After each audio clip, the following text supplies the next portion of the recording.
Okay, let's dive into this. Imagine hearing that, well, according to some legal interpretations we've looked at, Taiwan might not actually be a foreign country for U.S. trade. Yeah, it's pretty surprising, isn't it? It really is. And this isn't just the usual chat about, tariffs being expensive. No, not at all. It goes much deeper into this legal argument that Taiwan's status, it could be more like, say, Puerto Rico or Guam. Legally speaking, yes, which would imply tariff exemption isn't just about economics. It could be a legal necessity. Exactly. So it's a potential legal requirement, not just a nice to have. And what's really interesting, I think, is how the sources we're looking at pull us away from just the business side of things. Right. We're getting into historical treaties, court rulings. Court cases, yeah. And also the views of groups like the Taiwan Civil Government looking at their specific claim. And how does that connect with, say, the big economic players, like TSMC? Well, that's the fascinating intersection. How does this legal argument meet the very real economic worries of companies like TSMC? That's kind of our mission here, to unpack the legal thinking behind this view. Okay, because usually when we hear about TSMC, Taiwan Semiconductor Manufacturing Company, and their concerns about U.S. tariffs. That sounds like supply chains, costs, right? Exactly, purely business. But these sources, they're suggesting there's this whole other layer. A really deep legal layer tied to Taiwan's history after World War II, its identity. So where does this legal argument actually start? It mostly kicks off with the 1951 San Francisco Peace Treaty. That's the treaty that officially ended WWII with Japan.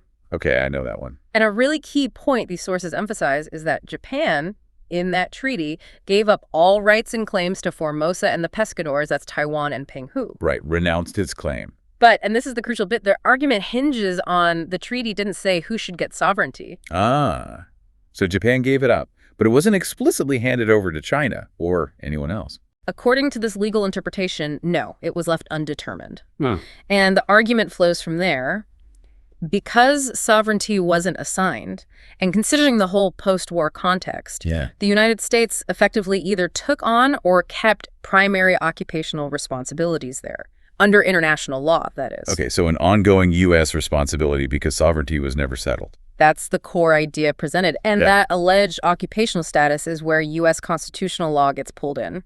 This must be where that old court case comes in, Downs v. Bidwell. Exactly. That's the connection the sources draw. Downs v. Bidwell from way back in 1901.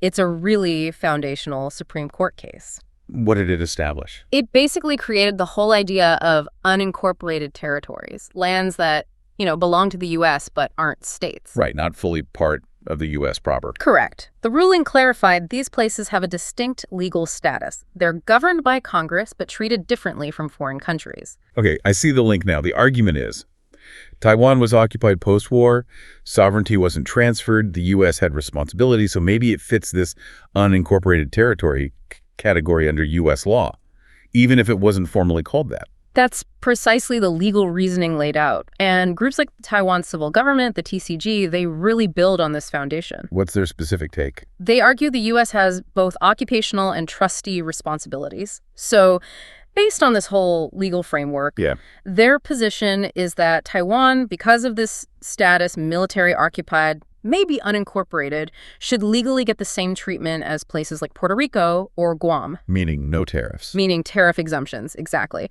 Because under U.S. customs law, goods moving between official U.S. territories and the mainland aren't hit with import duties. Okay. And do the sources mention Taiwan's status in places like the WTO? They do. They point to Taiwan participating as Chinese Taipei, which is designated a separate customs territory. They use this as context, arguing it reinforces Taiwan's unique non-foreign status that the occupying power, the U.S., should recognize in its trade rules, too. So it's like you have two completely different arguments pointing to the same outcome. Pretty much. On one side, you've got a giant like TSMC. Their argument is economic, practical. Tariffs hurt our business. They make building fabs in Arizona more expensive, affects the supply chain. Right. It's a business case for exemption or relief. But then you have the TCG. And their argument is purely legal, based on history and sovereignty. Deeply legal, yes. They're saying tariffs are fundamentally wrong from a legal standpoint because, in their view, based on these treaties and U.S. law, Taiwan isn't foreign to the U.S. Wow. So different paths, corporate finance versus international law. But they both end up saying the U.S. shouldn't be applying foreign tariffs to Taiwan. It's a striking convergence. Yeah, that really is fascinating. TSMC wants it for business stability. TCG wants it based on, well, legal rights and historical status. And that legal argument adds this whole dimension that goes way beyond just dollars and cents. Okay, so let's try to wrap this up. What's the core takeaway here? The legal argument we've explored, presented in these sources, is essentially San Francisco Treaty didn't assign sovereignty. The U.S. might still have occupational duties.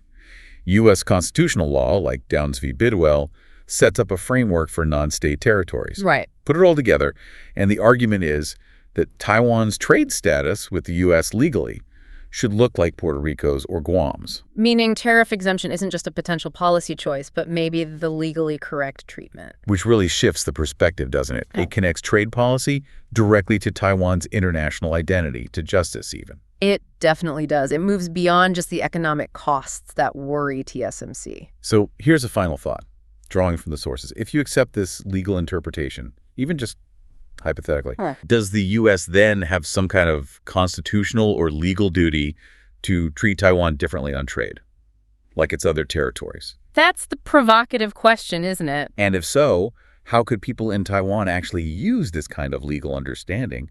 Could it be turned into real advocacy, into policy changes? It makes you think. Tariffs clearly aren't just numbers on a spreadsheet. They reflect identity or relationships. Definitely. And this perspective suggests that if the U.S. wants to follow its own laws and history, it needs to consider Taiwan's unique status, not just for business, but maybe for legal consistency, for justice. That's a lot to mull over there. Thanks for breaking that down. Absolutely. It's a complex legal viewpoint worth considering. Really fascinating stuff pulled from the material today. Thanks for walking us through it. My pleasure. Always interesting. Thank you for listening. We hope you'll join us next time.